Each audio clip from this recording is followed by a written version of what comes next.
Focused and fearless, here's everything you need to know this rush hour of December 30, Monday. I'm Rizal Diaz.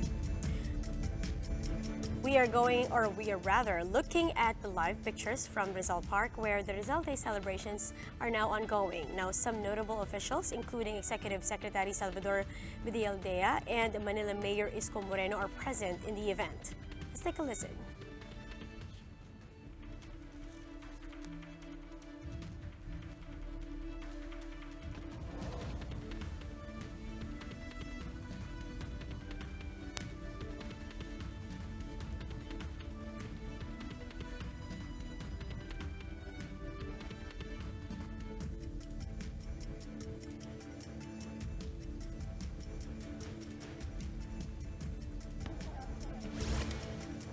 Moving on to other headlines now. Soon, U.S. citizens may no longer be able to freely come into the Philippines as they please. In retaliation to a U.S. ban on some Filipino officials, Malacanang looks to require all U.S. citizens to obtain Philippine visas in order to visit the country. Marisol Halili has the report. For being gullible, Malacanang says the president has ordered a ban on 2 U.S. senators for pushing a rider on the U.S. 2020 budget that would effectively bar entry to U.S. soil of Philippine officials behind the arrest of Senator Laila de Lima. The Philippines is immediately ordering the Bureau of Immigration to deny U.S. Senators Dick Durbin and Patrick Liachi, the imperious, uninformed, and gullible American legislators who introduced the subject provision in the 2020 budget entry to the Philippines. On top of this, Duterte also wants to require all Americans to secure visas before entering the country. Kung ano yung requirements natin sa lahat, yun din ibibigay natin. Pakaswerte nga sila, hindi sila binibigyan ng visa. Matalan tayo, nagpapakahirap. U.S. senators have repeatedly called out the Philippine government for the supposed wrongful detention of de Lima, but the government has insisted the senator's case is not one of persecution but of prosecution. The decision is precisely to tell them, excuse me, we are a sovereign state. Do not interfere with our judicial processes. No, it's not a threat. It's a statement. But Senator Laila de Lima dismissed government claims that she underwent a fair trial. In a statement, de Lima said those who are genuinely on the side of truth and justice can never be hoodwinked into believing that we have a fair justice system and a strong democracy.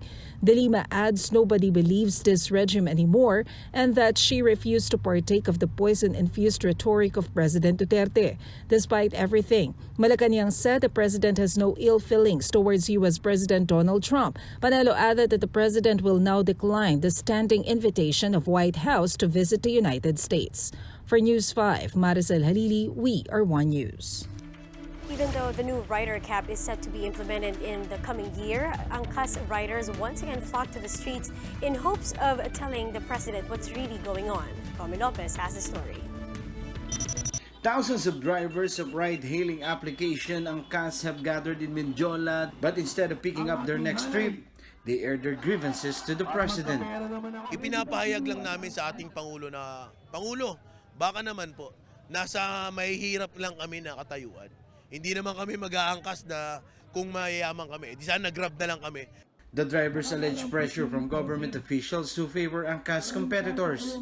The technical working group, chaired by Antonio Garjola, places a cap on the number of angkas riders, leveling it with the units for Joyride and Move It. Ang gusto naming mangyari, ang hiling namin sa kanila, stay mo yung 27,000, then yung natitira na sabi mo na 39,000 na idadagdag sa motorcycle taxi industry, paghatian nung dalawang player, yung 12,000 pa. For Lady Rider Shana, their clamor is not solely about fighting for their jobs, it's also about commuters who have become dependent on their services. Napakalaking tulong po ng angkas sa mga commuters. Mismo ako po nagmamaneho para sa kanila, ihatid sila sa kanilang tahanan, sa kanilang eskwelahan, sa trabaho, na napapabilis ang kanilang pagpunta. Although the number of angkas riders won't be cut yet until next year, some frequent customers can now feel the burden, especially in booking their rides. ilang minuto lang yung travel time namin from Tabaw since ako isang call center agent. Ang hirap po, magkukommute kami madaling araw. Wala namang Grab na mag-a-accept sa amin pag ano. Dahil unang-una, pag nag-Grab ka, parang galing airport lagi. Pag angkas ka, magkano lang yung papamasahe mo, tapos mabilis, makakarating ka pa sa pamilya mo. Hindi man lang iniisip yun ng gobyerno natin. Masyado nilang pinapahirapan yung mga commuters, lalong-lalo na kami ng mga single parent. But while both customers and riders are still waiting in limbo, for now they could only appeal their grievances to the government. For News 5, Rami Lopez. We are One News. Now, here are the biggest stories from the dailies. Pangmasa reports that the death toll from Typhoon Ursula's onslaught has soared to 41. Latest information from the NDRRMC said 20 of the casualties were from Capiz, Aklan, and Iloilo. Now, the typhoon exited Par on Saturday morning but left 28 people injured. 12 are still missing and thousands other displaced. More than 250,000 homes were damaged or destroyed, while over 300 schools were partially damaged. Some 29 health facilities and 93 other structures were likewise left in sizable damage. The military admits to manipulating photos of the supposed NPA surrenderers. The Army's 9th Infantry Division drew flack for releasing an obviously photoshopped image showing supposed communist rebels superimposed on a picture of firearms on top of a table. Amid the criticisms, the unit spokesman Major Ricky Aguilar apologized and said they did not intend to mislead the public. Aguilar said their sole purpose in manipulating the picture is to ensure the safety of the former rebels and the families. Despite this apology, Panelo has denied that the photo released by the Army was manipulated. In his words, 2 authentic photos were combined or collaged. Panelo says he wouldn't call this manipulation. With the day left before New Year's Eve, Filipino Star ngayon reports that the number of fireworks-related injuries have risen to 46. And Health Department says that among these, 18 cases have occurred at home. Only 37% of the incidents were caused by illegal firecrackers, while piccolo and boga, which are considered illegal, topped the list. Health Secretary Francisco Duque expresses concern over the rising incidents of fireworks-related injuries, despite current total being the same as last year.